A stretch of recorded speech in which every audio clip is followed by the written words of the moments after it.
विदेशमा जाउँला नि, डिपेन्डेन्टमा बसौँला, भविष्य सोध्दिनु उद्देश्य मिलाइ भइहाल्यो नि।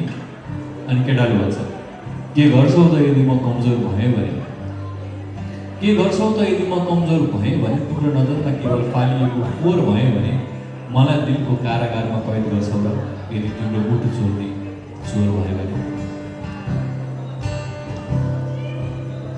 जलाई आफूलाई देखाउन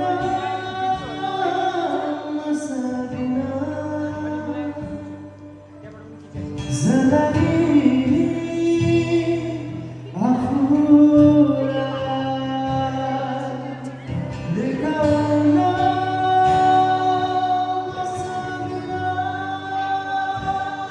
अनि केटीले भन्छ नि हिम्मत अनि भरोसा देऊ अघि बढ्न तयार छु, म जस्तो सुकै दुःखको पहाड पनि चढ्न तयार छु, बस तिमी मलाई माया गर्छौ भनेर मात्र म तिम्रा लागि सारा दुनियाँसँग लड्न तयार छु, लड्न तयार छु।